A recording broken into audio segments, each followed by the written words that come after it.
Pemirsa, pemerintah memutuskan untuk menaikkan tarif pajak pertambahan nilai menjadi 12% mulai Januari 2025. Apa benar kenaikan ini harus terjadi? Nah, kemudian bagaimana nasib rakyat terkait dengan daya belinya menjelang bulan puasa? Untuk membahasnya kami terhubung dengan Bung Yuwana Triutomo selaku Direktur TFI. Assalamualaikum Bung Yuwana. Waalaikumsalam warahmatullahi wabarakatuh. Bung Nana, Gimana kabarnya Bung? alhamdulillah harus sehat. Bung Yuwana, apakah kenaikan PPN ini memang harus terjadi?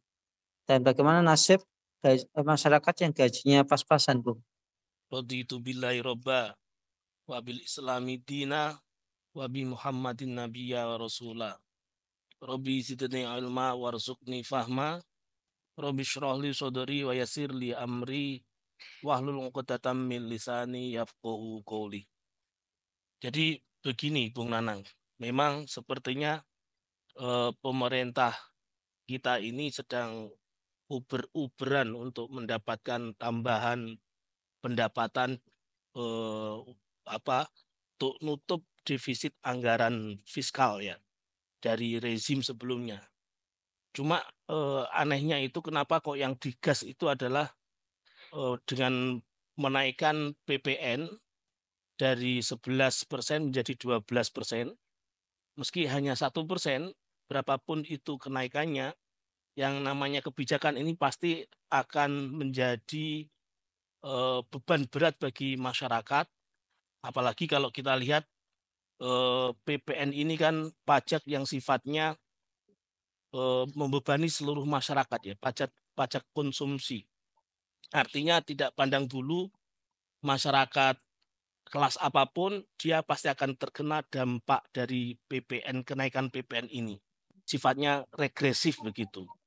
Tetapi kalau kalau kita perhatikan secara utuh, dampak regresif ini memang mengarah pada konsumsi masyarakat ya, baik kelas kelas atas, kelas menengah maupun kelas bawah. Tetapi yang paling mengena dampak tentu pada masyarakat menengah ke bawah. Kenapa? Karena pendapatan mereka tentu habis-habisan untuk menutup konsumsi mereka sehari-hari. Jadi gaji misalnya UMR ya, UMR untuk lokasi tertentu itu sudah tentu habis-habisan untuk membiayai kebutuhan hidup sehari-hari akibat kenaikan PPN ini. PPN ini tentu berdampak kepada eh, cost ya, cost produksi, biaya produksi itu pasti akan naik, terutama untuk transportasi ya, yang tentu dibutuhkan oleh industri. Ketika biaya produksi itu naik, yang pasti harga-harga barang juga akan naik, sehingga kemudian ini berdampak kepada konsumen masyarakat secara umum, terutama sektor rumah tangga ya, sektor rumah tangga itu akan kemudian berusaha keras untuk memikirkan dari mana pendapatan untuk menutup konsumsi biaya hidup sehari-hari, misalnya untuk agar dapur tetap ngepul misalnya begitu, terus kemudian untuk biaya pendidikan, biaya biaya apa kalau ada yang sakit dan lain sebagainya. Jadi memang yang akan terkena dampak penuh adalah masyarakat menengah ke bawah karena pendapatan mereka kurang untuk memenuhi kebutuhan hidup sehari-hari akibat kenaikan PPN ini. Kalau masyarakat ke atas, menengah ke atas itu relatif aman. Kenapa? Karena mereka punya cadangan tabungan yang lebih banyak dibanding masyarakat menengah ke bawah. Hitunglah misalnya untuk apa efek dari beban pajak yang relatif besar ini karena pendapatan mereka misalnya anggap saja 3 juta per bulan gitu ya. Itu bisa jadi 2,5 jutanya itu untuk konsumsi, untuk apa sehari-hari, untuk makan, untuk agar dapur mengepul tadi. Hampir seluruh pengeluaran itu bahkan tersita, terkuras untuk apa konsentrasi untuk adaptasi karena PPN naik ini. Kalau kemudian dibandingkan dengan individu yang kaya, masyarakat yang kaya, pendapatannya 30 juta per bulan misalnya itu, tentu kalau menghabiskan 15 juta aja masih ada sisa-sisa yang bisa untuk tabungan mereka. Jadi dengan adanya kenaikan PPN ini bisa membelahkan masyarakat, ya bisa membuat masyarakat semakin terbelah, kesenjangan ekonomi mereka semakin berjarak gitu, yang kaya semakin kaya, yang miskin semakin miskin. Ya meskipun PPN ini tidak membidik pendapatan ya, tapi membidik konsumsi. Jadi merupakan kebijakan yang menurut saya sangat-sangat zolim begitu, Bung Nanang. Ya, Bung Juana, ada sebagian pihak yang mengatakan kenaikan PPN ini akan mengerek pajak kegiatan membangun rumah sendiri. Apakah benar itu, Bung? Ya, ya otomatis begitu, Bung Nanang. Kenapa? Karena dengan PPN naik ya, PPN naik itu akan berdampak kepada biaya-biaya produksi apapun itu, industri apapun itu. Misalnya industri industri itu kan butuh bahan-bahan ya untuk melangsungkan perjalanan produksi mereka. Misalnya kalau dalam konteks ini properti ya, usaha properti atau usaha perumahan, tentu juga akan mengakibatkan biaya perumahan, biaya properti itu juga akan naik.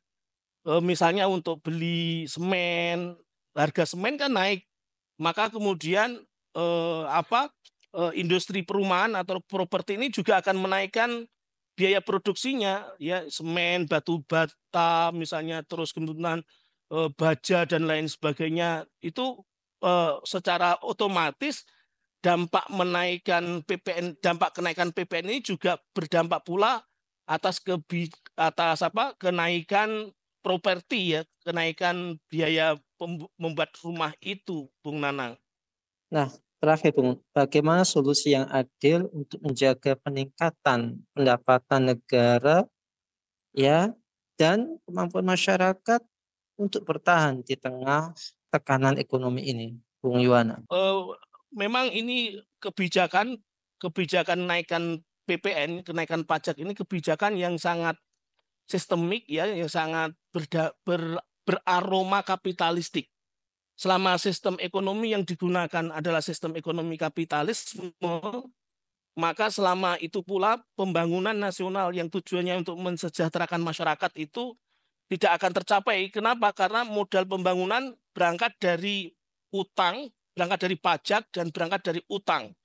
Nah, sementara pajak itu biasanya akan mengejar kelompok menengah dan ke bawah seperti yang tadi saya jelaskan, dan akan menguntungkan orang-orang yang kaya, kalangan the have begitu. Sehingga kemudian kita sering kenal istilah tax every day untuk masyarakat kelas menengah ke bawah, sementara untuk masyarakat menengah ke atas, kalangan pengusaha, tax holiday. Jadi untuk masyarakat sehari-hari dikenai pajak, untuk pengusaha malah justru dibebaskan pajak. Berarti ini tidak ada keadilan. Untuk bisa adil memang harus kembali kepada aturan-aturan zat yang maha adil. Memang hendaknya pemerintah melihat ada alternatif pendapatan negara yang lain yang bisa mengayomi masyarakat, bisa mengayomi pengusaha, juga bisa adil bagi kalangan pemerintah yang melaksanakan proses pembangunan ini. Yaitu dengan apa? Dengan melihat potensi sumber daya alam yang sangat melimpah di negeri Katulistiwa ini, di negeri Zamrud Katulistiwa ini. Apalagi kalau kita lihat, kita ingat bumi dan air dan kekayaan alam yang terkandung di dalamnya kan dikuasai oleh negara. Kalau pemerintah mau sedikit saja melihat sumber daya alam yang kemudian dikelola dengan syariah Islam, mereka amanah dari aspek kepemilikan umum, al-milkiyah lama, misalnya batu bara saja, itu Indonesia memiliki jumlah cadangan hingga 37,6 miliar ton. Kalau kemudian itu dikelola secara amanah, maka bisa mendapatkan cadangan dari batu bara itu sebesar 167,840 sekian triliun itu. Itu sangat-sangat bisa menutup pendapatan negara yang kurang itu, bisa untuk menutup utang bahkan. Nah, belum kalau kita lihat dari sektor-sektor yang lain, misalnya zakat, ghanimah, terus kemudian humus, khoroj, usriyah dan lain sebagainya. Maka pemerintah sebetulnya bisa saja membatalkan kebijakan menaikkan PPN ini dengan beralih kepada syariat Islam, yaitu pemanfaatan sumber daya alam yang melimpah itu secara amanah dikelola oleh negara, kemudian dikembalikan untuk kesejahteraan masyarakat. Disitulah kemudian rakyat akan bahagia, tidak dikejar-kejar oleh pajak, pengusaha pun juga bahagia karena mereka tidak tidak mencari modal yang kemudian bisa dicari-cari kesalahannya, termasuk penguasa. Penguasa juga bisa menjadi adil dan penguasa yang adil itu dirindukan surga. Begitu, Bung Nanang. Wallahu alam biswab. Baik, terima kasih Bung Yohana atas paparannya dan semoga menjadi ilmu yang bermanfaat buat kita semua. Semoga Bung Yohana keluarga senantiasa dalam perlindungan Allah Subhanahu wa taala. Amin ya rabbal alamin. Baiklah pemirsa kebat kota yang dirahmati oleh Allah, demikianlah bincang-bincang kita pada kesempatan hari ini. Jangan lupa ya untuk subscribe, like, komen, dan share sebanyak-banyaknya. Semoga menjadi amal kebaikan kita di dunia maupun di akhirat nanti. Saya Nanang Siawal undur diri, sampai jumpa dengan kesempatan dan Assalamualaikum warahmatullahi wabarakatuh.